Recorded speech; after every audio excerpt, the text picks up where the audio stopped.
कला और संस्कृति के माध्यम से अंतर्राष्ट्रीय देशों के बीच आपसी संबंधों को मजबूत बनाने के लिए नोएडा स्थित मारवा स्टूडियो में 3 दिवसीय ग्लोबल लिटरेरी फेस्टिवल नोएडा 2023 का शानदार तरीके से बड़े ही उत्साह के साथ आयोजन किया गया।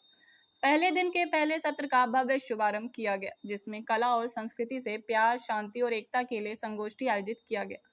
भारतीय संस्कृति के अनुसार दीप प्रज्वलन और गणेश वंदना के साथ कार्यक्रम की शुरुआत की गई। कार्यक्रम में देश विदेश से अतिथिगण ने अपनी उपस्थिति दर्ज कराई। इसमें डॉक्टर संदीप मारवा, जो हुई जोल, पैट्रिसिया जोसफिने नाइटम, इया commander K L Ganju, general of the union of Comoros Robin Bhatt, Savita Singh, Devakar Goyal, Sushil Bharti मौजूद रहे। कार्यक्रम में पुष्पगुच्छ भेंट कर अतिथिगण का स्वागत किया गया। Doctor Sandeep Marwah, chancellor AFT university of media and arts, ने सभी लोगों का शुक्रिया अदा किया और कहा कि साहित्य लिखना और उसको इतिहास बना देना, और ऐसा इतिहास जो अनंत काल तक चलता रहे। अगर आपको पता करना है कि किसी काल में देश की स्थिति कैसी थी, तो आपको उस काल का साहित्य को पढ़ना चाहिए। जितना ज़्यादा हो सके उतना लिखने पर जोर देने के लिए जागरूक किया। बता दें कि कार्यक्रम में राम मनोहर लोहिया फोरम अतिथिगण द्वारा पोस्टर लॉन्च किया गया। साथ ही डॉक्टर नीलम वर्मा द्वारा लिखी किताब अमृता शेरगिल का विमोचन भी किया गया। कार्यक्रम में डॉक्टर नीलम वर्मा ने अपने किताब के बारे में बताया और अपनी जर्नी साझा की। कार्यक्रम में उपस्थित अतिथिगण ने भी साहित्य पर अपने विचारों को साझा किया और स्टूडेंट्स को लिखने के लिए मोटिवेट किया। हिंदी साहित्य में दिन दिन कम होता जा रहा है, तो आज आप इस मौके पे आए ग्लोबल लिटरेरी फेस्टिवल के मौके पे, तो सर मैम आप युवा को क्या संदेश देना चाहेंगे? आजकल की युवा जो है इंटरनेट के जरिए या अपने मोबाइल के जरिए पढ़ते हैं। मैं सिर्फ ये कहूँगी पढ़ना छोड़े मत, अब पढ़ते रहिए और पढ़ते हुए केवल विजुअल्स को ना देखें। और आप सब जो स्टूडेंट है यहाँ, वो विजुअल्स के जरिए भी बड़े बड़े साहित्य को उनके लिए आप लोग पहुँचाएँ।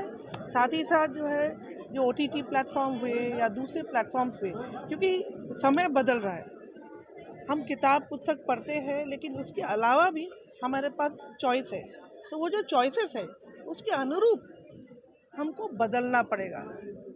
तो let us be the change that we want to see the world. मैं यही कहूँगी, परिवर्तनशील दुनिया में ये जो आप लोग हैं मारवा स्टूडियो से जो छात्र छात्राएं हैं, वो बदले और दुनिया को विभिन्न देशों की साहित्य कविताएं अपने देश के साथ साथ आप लोग परोसें। शुभकामनाएं। युवाओं को इस लिट फेस्ट के बीच में ये देना चाहता हूँ, अपनी किताबें तो पढ़ो। अगर जीवन में उससे अच्छा पाना है तो आप जो दूसरे ऑथर्स हैं उनकी किताब भी पढ़ो, अपने कोर्स को छोड़ के। उससे आपका ज्ञान बढ़ेगा, उससे आपको ये पता लगेगा कि दुनिया में क्या हो रहा है, उससे आपको ये पता लगेगा कि हर एक जो ऑथर होता है उसके ख्याल कैसे हैं, अच्छे हैं, बुरे हैं, कैसे हैं। कोई भी किताब जो बिकती है वो तभी बिकती है जब वो किताब अच्छी हो। जो अच्छे ऑथर्स हैं, जो अच्छी किताब बिकती है, उसको आप ज़रूर पढ़ें। वो पढ़ने से आपका ज्ञानवर्धन होगा और उससे आपका फ्यूचर बहुत अच्छा बनेगा। मेरे को तो मेरा जीवन इंस्पायर करता है। मेरे को कोई मेरी किसी ने किताब ने इंस्पायर इसलिए नहीं किया क्योंकि I am a self made man. So those who are self made believe in themselves. खुद ही को इतना बुलंद कर दो कि हर तकदीर से पहले खुदा बंदे से खुद पूछे, बता तेरी रजा क्या है। अपने आप को बड़ा करो। तो बड़ा करने के दो तरीके हैं, या तो मेहनत करो या किताबें पढ़ो।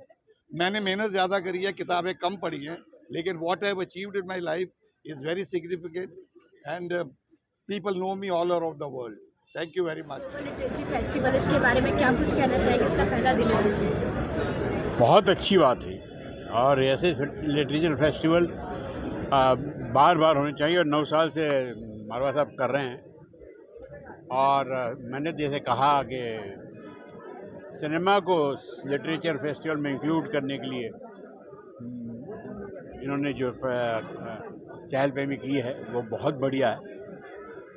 आखिर किसी ने सिनेमा को लिटरेचर तो समझा, इसलिए मैं पूरी फिल्म इंडस्ट्री और मैं प्रेसिडेंट रहा हूँ स्क्रीन राइटर एसोसिएशन इंडिया का, उनकी तरफ से इनका आभार मानता हूँ and I am thankful to them.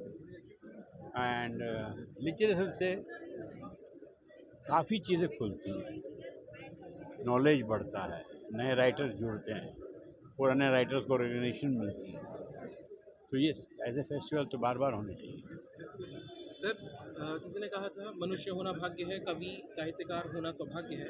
वो सौभाग्य आपको प्राप्त है, तो उस सौभाग्य की वर्षा आप आज के जो आगंतुक यहाँ हैं या जितने भी छात्र छात्राएं हैं उनसे किस प्रकार से हो रही है, कैसे उनके साथ आप साझा कर रहे हैं, किस तरीके से?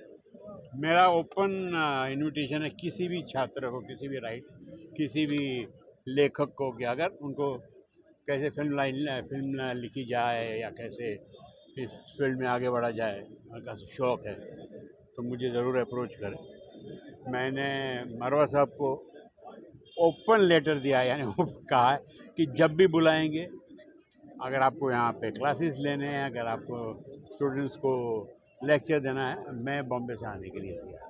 सर बाजीगर मूवी के लिए आपको जब बेस्ट स्क्रीन प्ले अवार्ड मिला था तब आपको कैसा महसूस हुआ था? यकीन नहीं हुआ था पहले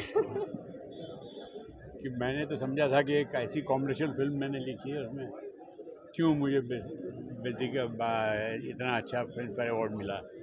लेकिन हर अवार्ड से बहुत खुशी हुई। हर अवार्ड बहुत ही इम्पोर्टेंट होता है किसी भी इंसान की ज़िंदगी में, और एज ए राइटर वो मेरा पहला अवार्ड था। Yes, this festival is unique in one sense. It is a global literary festival, and secondly, it is giving the meaning that how literature is going to have the peace, love, and unity across the world.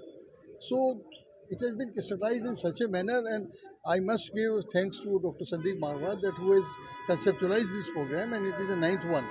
And I've been associated for years together here, and I think all the students should see that what is the theme and how it is crystallized, and what literature is. Like I told the people also, the literature is one thing, a writer is born. You have to read a lot. So I say all the students here, don't be afraid of the books like Arthur Haley, or say old Premchand, or say other people also. Read the hard literature. Go to Charles Dickens also. Thank you. 3 दिन के global literature festival में मैं professor name Kumar Jain, retired professor from Delhi university. ये जो global festival है ये बहुआयामी है, और लिटरेचर क्रिएट होता है राइटर से, और राइटर्स बनते हैं पढ़ने से। अगर 1000 पेज पढ़ते हैं तो 10 पेज मुश्किल से लिख पाएंगे। तो इसलिए राइटर या कल्चरल एम्बेसडर बनना है तो खूब पढ़ो, पढ़ते ही जाइए, और उसके लिए लाइब्रेरी जाना बहुत ज़रूरी है। अच्छी लाइब्रेरी में जाना, पढ़ के डट के पढ़ना बहुत ज़रूरी है, और इसलिए अपने आप को लाइफ लॉन्ग स्टूडेंट समझना ज़रूरी है। 3 दिन का जो ये ग्लोबल लिटरेरी फेस्टिवल, इसके बारे में क्या कुछ कहना चाहेंगे? पहला दिन है इसका, कैसे शुरुआत रही? मुझे खुशी है कि आज हमने 9वां ग्लोबल लिटरेरी फेस्टिवल नोएडा 2023 का उद्घाटन किया। ये बड़ा भव्य उद्घाटन था। विभिन्न देशों से लोग यहाँ पर पहुँचे, और देश भर और दुनिया भर से यहाँ पर हमारे लोग इसमें पार्टिसिपेट करने के लिए पहुँचे हुए हैं। तांता लगा हुआ है और बहुत खूबसूरत माहौल बना हुआ है। इस पूरे फेस्टिवल का तात्पर्य ये है कि हम चाहते हैं कि देश जो है वो पूरा पढ़ने के लायक हो, लिखने के लायक हो, और अच्छा बोलने के लायक हो। बोली एक अनमोल है, जो कोई बोले जान, हिये तराजू तौलिए तब मुख बहरान। ऐसी बानी बोलिए मन का आपा खोए, और उनको शीतल करे और खुद भी शीतल होए। अगर अच्छी वाणी आप बोल सकते हैं तो आप देश का, दुनिया का नाम खुद ब खुद ऊंचा उठा सकते हैं, ऐसा मेरा मानना है। और इस लिटरेचर फेस्टिवल के ज़रिए हम लोग Asian academy of film and television और AAFT एजुकेशन ग्रुप के तमाम स्टूडेंट्स को जोड़ रहे हैं, एशियन एकेडमी ऑफ आर्ट्स को जोड़ रहे हैं, international chamber of media and entertainment industry को जोड़ रहे हैं, और एशियन एकेडमी ऑफ आर्ट्स के सौजन्य से ये कार्यक्रम संपन्न हो रहा है। आज पहला दिन, पहला प्रोग्राम, और आप देख रहे हैं कितनी रौनक लगी हुई है, और सब लोग इस लिटरेचर फेस्टिवल का आनंद ले रहे हैं। जहां देश के दूसरे कोनों में लोग कहते हैं कि लोग पढ़ना नहीं चाहते, मैं उन्हें ये जताना चाहता हूं या दिखाना चाहता हूं कि आप पढ़ाना नहीं चाहते हैं। अगर अच्छी विद्या दी जाए, अच्छा माहौल दिया जाए, तो स्टूडेंट भी खुद ब खुद पढ़ने के लिए तैयार हो जाता है, ऐसा मेरा मानना है। और इन तमाम कल्चर इवेंट से ज्ञान बढ़ता है। देश भर और दुनिया भर से जो लोग यहाँ पहुँचे हैं वो अपनी ज़िंदगी के सारों को यहाँ पर चंद मिनटों में बांटने के लिए तैयार बैठे हैं और उससे हमारे यहाँ के स्टूडेंट्स का जो तेजस्व है, जो दिमाग है, वो और भी ज़्यादा तेज़ हो जाता है और यही वजह है कि वो लोग दूसरों के मुकाबले में ज़्यादा कामयाब भी होते हैं।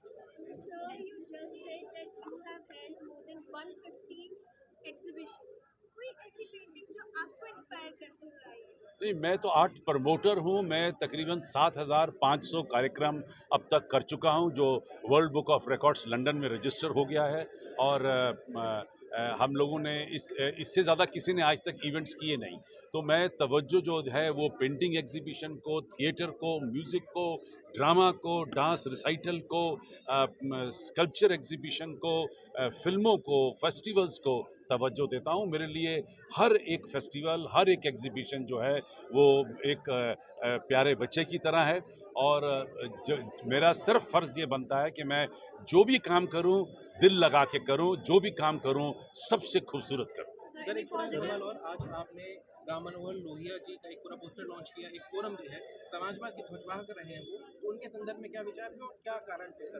देखिए, धीरे धीरे समय बीतता जाता है, नई नई विद्याएं सामने आती रहती हैं और आज के युग का जो स्टूडेंट है वो पुरानी बातों को धीरे धीरे भूलता जाता है और यही वजह थी कि क्योंकि पढ़ने की आदत कम होती चली जा रही है, तो ऐसे लोगों को उभार कर भरी सभाओं में निखार के लाना ये मेरा फ़र्ज़ है। राम मनोहर लोहिया जी के पोस्टर लॉन्च करने का तात्पर्य ये है कि आज 5-7 हज़ार लोगों को उनके बारे में पता चल जाएगा और मीडिया के माध्यम से 5 लाख लोगों को पता चल जाएगा। लोग फिर से एक बार टोल मटोल करेंगे, गूगल पे जाएंगे, किताबें ढूंढेंगे, लाइब्रेरियों में जाएंगे और कम से कम इन ऐतिहासिककारों का, जिन्होंने हिंदुस्तान के इतिहास लिखे हैं, हिंदुस्तान को बनाने में जिन्होंने अपने तन मन धन पैसा पदार्थ मान मर्यादा इज्जत शोहरत सब दावे पे लगाई है, उन लोगों को फिर से एक बार याद करने का मौका मिलेगा।